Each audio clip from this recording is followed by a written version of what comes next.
right, thanks. I am helping out. Someone couldn't show up today. But don't leave because we really want your information on these questions we're going to do. So pull up your app and find the question link. All right, so why is this not advancing? There we go. I already did mine, so we're moving on. After watching these talks in this session, they've been really, really excellent from my colleagues here, that I look at this and I'm like, well, this talk should be foregut surgery, not for dabblers. Now we have a test question to see if it's working. So this is your test poll number 1. I agree, foregut surgery is not for dabblers, or foregut surgery is easy. General surgery training is plenty. Sweet. Okay, it's working. All right. We're going to give like 30 seconds or something and then go back to the slides. Okay, cool. All right.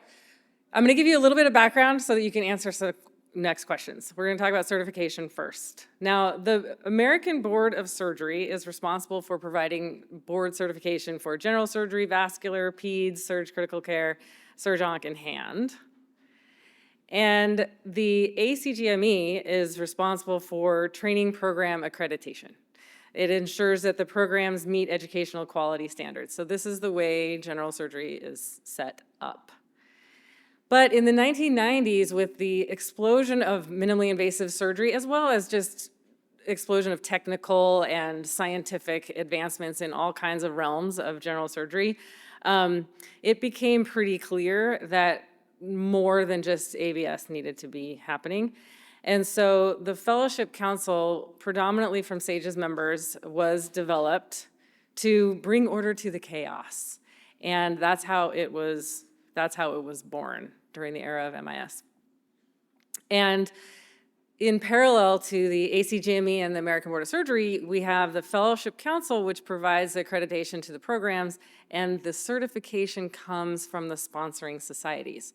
So when we say, we don't have a board for Foregut or we don't have a board for HPV, it's because the certification is coming from the sponsoring societies, not from the ABS. And then this is what we have today. Fellowship Council has grown, and it's a very, very helpful organization. Meanwhile, okay, so that's been good. That was going on since the past 20 years or so.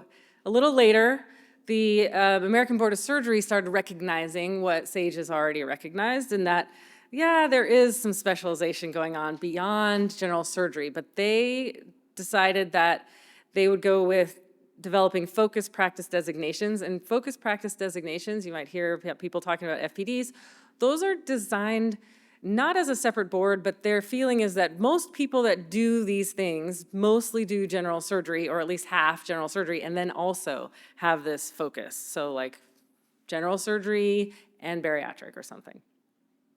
But they're really general surgery. So when they started talking about FPDs, a bunch of people started talking to the board and trying to vie for their role in FPDs. And it was very unorganized. There was surg-onc and HPBA arguing about HPV and all kinds of craziness. So it didn't go anywhere until finally, not surprisingly, bariatric won out as the first FPD, because they were organized and they were unified, all the invested people. And so now we have the first FPD, which is bariatric surgery, and just to be brief, it requires certification in general surgery, requires 3 years of clinical experience, it has 1,000 staple cases, and they have to be actively participating in their quality registry. So now there are 2 ways to get certified in bariatric. You can go through general surgery board, 3 years in practice, and you can apply for FPD. And that's for like grandfathers and grandmothers and some other people that might sneak in, but generally it's to cover the grandfather thing. Or you can do ASMBS certification, do your fellowship, and then also get your FPD. So you're certified doubly, and that's just cooler and better. But this is the path. So Foregut, we were watching the whole thing and we were like, this is insane. Like the battling and the arguing and no one's making any progress, and we decided that is not what we need. So in conjunction with all of this big picture is the Foregut Surgery Fellowship was founded. And we decided that we all needed to work together. So all interested societies banded together, AFS, ASMBS, SAGES, and SSAT. And we collaboratively created the Foregut Fellowship and worked together to move this field. So I had to give you all that background, but this is the question.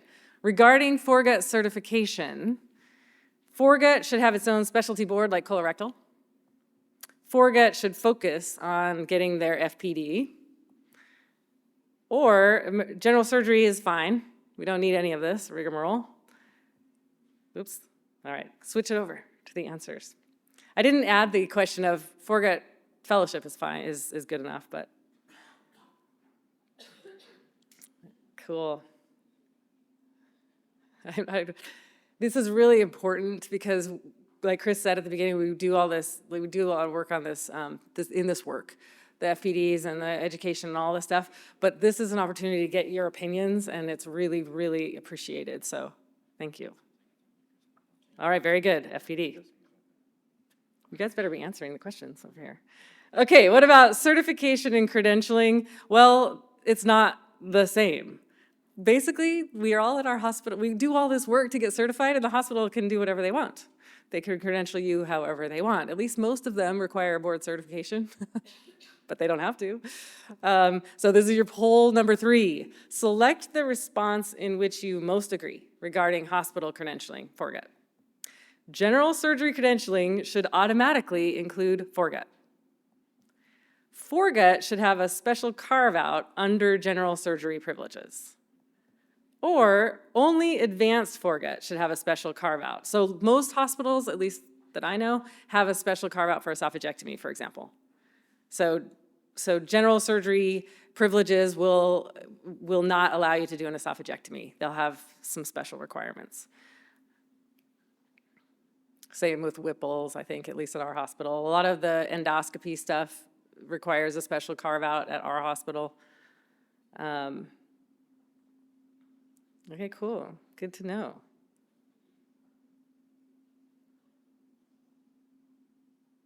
If we do just define advanced Foregut, we have, I mean, if we decide advanced Foregut should have special carve-out, so like a straightforward Heller, any general surgeon can do, or a straightforward Nissen, any general surgery can do, we'd have to define what is the special carve-outs.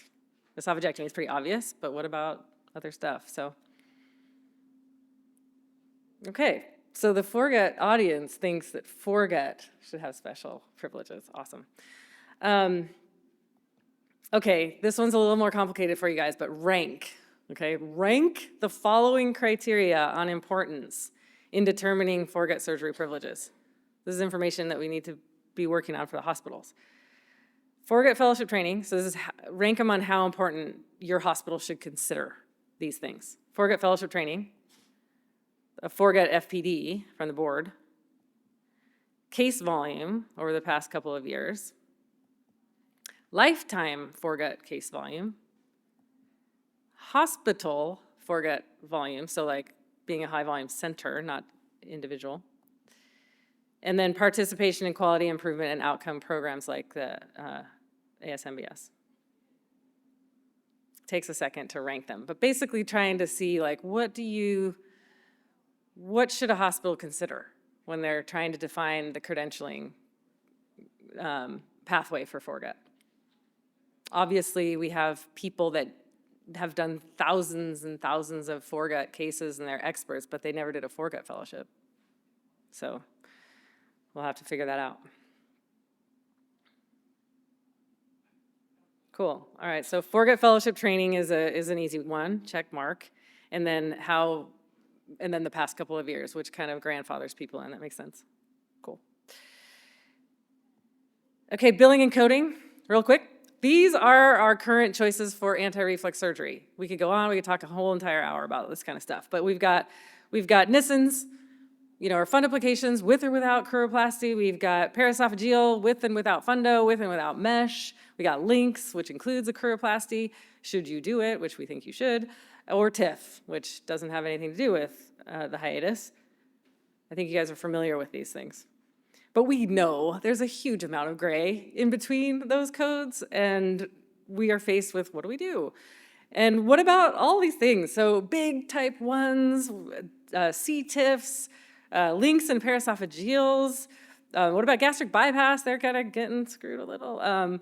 What about like a celiac lymph node dissection, a gastrectomy for cancer? You don't have a code for that. It's the same code as a benign. We all know that is not fair.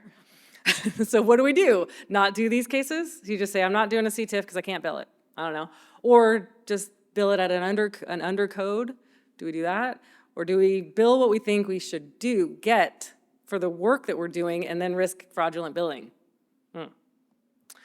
So select all that apply regarding hernia repairs, okay? The 43280, which is a Nissen, the RVUs are designed to average out for large and small type 1 hernias. So yes, you get an easy one, it compensates for the hard ones. I am afraid they will lower the Nissen code if we change anything. If we look at it at all, it's gonna mess it all up. The 43281, which is PEH no mesh, is my default code for all hernias that don't fit into the 43280 or 43282 categories, meaning you kind of use that all the time, 43281. Big type 1 hernias are pretty much paraesophageals, regardless of the fundus relative to G-junction, because of the sac and all the work that goes into it, and so I use the PEH codes anyway. Payers in my area are cracking down on paraesophageal codes. And lastly, I don't know how my coders bill any of this. And I'm leaving. Okay.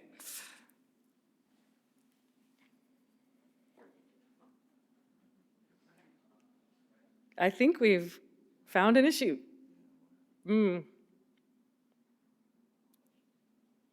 So yeah, select all that apply. We'll give it a second.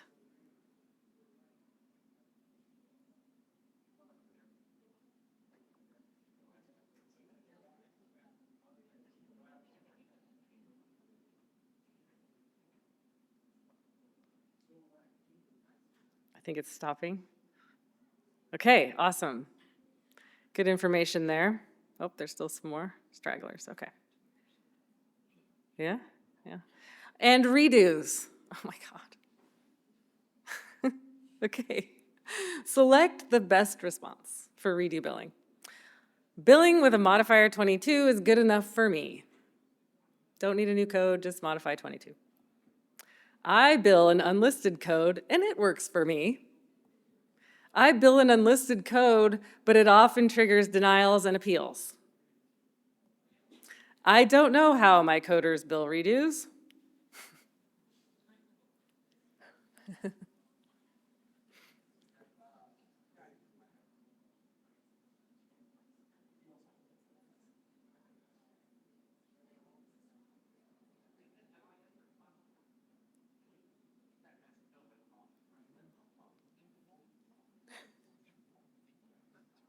Very interesting.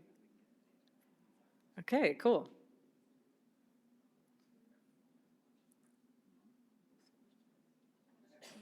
Kevin, did you do yours?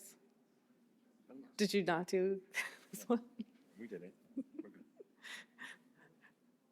So you don't think it works for us? Okay. It changed the math. I know it does. All right.